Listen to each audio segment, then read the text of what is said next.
Dillon Danis has pulled out of his boxing match versus KSI. I'll give you guys a second to react to that. I know you're shocked by it, but according to Misfits Boxing's Mams Taylor, who is also part of KSI's management team, Danis is withdrawn from his scheduled January 14th boxing match against YouTube star KSI in London. KSI will now face fellow YouTuber, I hope I get this right, FaZe Temper. I don't know. In a video statement, Taylor said the following, quote, "I got a phone call saying Dillon is pulling out of the fight.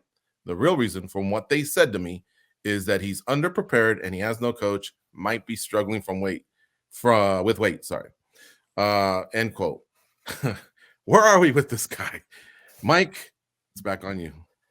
I'm not surprised necessarily. If you watch the hour-plus long sit-down interview that Dillon Danis did with Ariel Helwani a couple weeks ago, there was a lot of red flags there in regards to whether this was actually going to come forward. The chief of those being saying he doesn't really have a coach, doesn't have any training partners. When he goes out in public, needs like security guards with him because he doesn't know if he's going to get into a negative interaction with, someone who's followed him, I guess a quote unquote fan, or like a fellow fighter he's talked trash about, whomever it may be. So he's put himself in a very precarious situation as far as that goes. When you kind of take up this gimmick that he has where you hate on everyone for everything and, just want to be the polarizing guy in every situation, that's what you're going to do. You're going to be polarizing to a lot of people and burn a lot of potential bridges that could benefit yourself in a lot of situations.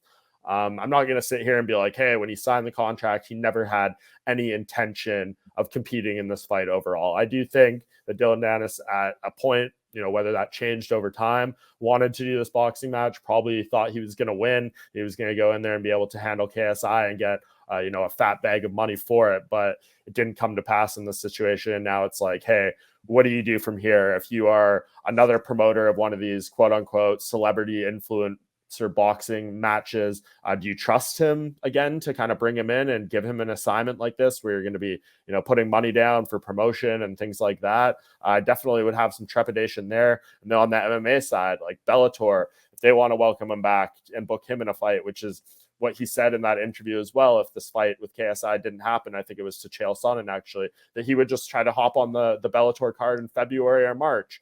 We'll see if that happens, I guess. But as of now, how much does Bellator trust him in that situation? You'd imagine on this big CBS card, they'd love to have his name on that main card or something. But do you trust him enough to put him in a slot like that when it may or may not happen? So just a lot of doubts around Dillon Danis. I think Daniel Cormier said in one of his podcasts that we need to kind of send him out to pasture to a degree and just don't give this guy any of the attention or the headlines anymore because he doesn't deserve them.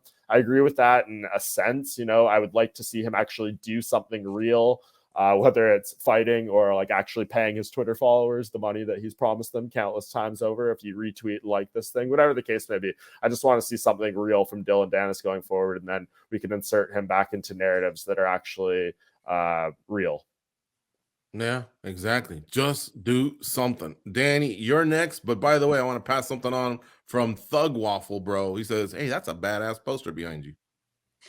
Oh, this side. Yeah. UFC 100. Regarding the whole Danis situation, a lot of people have been angry and are kind of tired of him. And I get why. My reaction was different. It was more sad. And I feel like that's because I kind of had him as in a higher place than most people, early in his career. I really do think genuinely that he was such a interesting prospect, and maybe I didn't think that maybe he was gonna become Bellator champion. I don't know if I saw that early in him, or even maybe challenge for a title. But I did think, and I tweeted about this when he pulled out of the fight, that he could have had that. This is sad because he could have had a respectable career in MMA. He could have had a winning record. He could have had even some big wins. He's obviously very skilled on the ground, and he was picking everything up as he went. Very young. He had access to someone like Conor McGregor, where he could learn a lot from. It just seemed like he could have had a very successful career, and also given how polarizing he is and his personality, he could have been a big player for Bellator and an interesting name. But here we are, we have a fighter that's 2-0, hasn't fought in years, and you have a KSI who's a YouTuber or a streamer calling him a keyboard warrior, and that actually makes sense. Like KSI is the one that's actually fighting and being active, and Dillon Danis isn't. And it's sad that at one point he was such a promising prospect, and here we are having a YouTuber call him a keyboard warrior, and people are kind of like, yeah, that makes sense. Yeah. So, you know, in my mind, it's like, I don't know. It's just watching someone that had so much talent, not only for marketing, but skills wise, have it, you know, let it go to waste. I still don't think it's too late, but he is going to turn 30 this year. So, you know, you kind of wonder how much can he turn his career around, right? But yeah, I just feel like he could have been so much better. He could have been so much more. I feel like he had something going for him marketing wise, something going for him skill wise. Bellator was putting, you know, promotion behind him and matchmaking behind him, resources behind him. And yeah, it's kind of sad watching somebody with talent let that go to waste, because I do feel like Dillon Danis could have been so much better, could have had a respectable career in the sport. Agree 100%. Let me add something to that. The other day on Junkie Radio Goes, and I interviewed Gary Tonin. Gary Tonin's like 6-1, decorated grappler like Danis, still doing ADCC every year and then doing some MMA. Yeah, there's been some lulls, the pandemic, or just not being able to fight. But guess what? At one point, he fought for a title. He had a chance at a major strap. It didn't go his way, but he's already dusting himself off, doing it again. I think Danis could have almost been in that same spot, around a 6-1 fighter, 5-2, 7-0. I don't know, but somewhere in that realm. What do you think, Nolan? I think I can't care anymore. I just can't do this anymore. You know, I literally can't. Like, it's frustrating enough when there's fighters that have achieved greatness in MMA. Like, you know, when Henry Cejudo, for example, you know, is he coming back? Is he not? It just gets tiring, right? Even GSP back in the day, it was just on and on and on. And I get it. Those guys, part of the reason that we're so, that people are so interested in that debate on whether or not somebody's coming back is that they deep down inside really want to see that person fight, right? They really enjoyed their product. They enjoyed what they saw. They enjoyed the greatness that was in the cage. And for Dillon Danis, we didn't see any of that. So for me, as somebody that loves MMA experiments as much as anyone, I can't bring myself to bring this level of care anymore.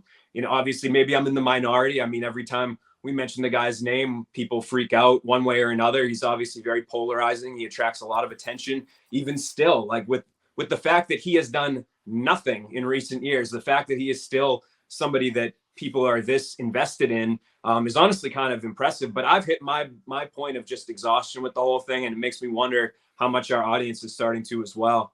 I do think, though, whenever he comes back and if he ever does come back, I think that moment where he's actually in the cage will be probably a way bigger deal than it would have been any of his other fights would have been. But it's just, how can I care until that happens? I just can't. And I think we need to know, I guess, just to round out the conversation, worth noting that he did have an extremely serious knee injury that apparently the surgery did not take. So how capable is he even of competing in MMA? Can he grapple to the extent that he was able to do before? Maybe that's why he looked at this boxing match. Hey, I don't need to do this kind of stuff as far as like explosive movement and get-ups and stuff with the legs. So I mean, I guess maybe we also need to consider the possibility. Maybe he's not even capable of fighting, period. And the only way that he's able to milk whatever time he has, whether it's from, you know, being like an influencer, quote unquote, being able to utilize all this traction he has for this limited window that's still left before he gets completely discarded and just no one cares anymore, whatever the case may be. Maybe this is his only option in his mind as far as maximizing that. That's speculation. I don't know that to be true, but what is a fact is he did have a serious knee injury. And I wonder how much all of that, the recovery where it is now, which we don't know, ultimately plays into the behavior and just everything we see from the Dillon Danis package right now.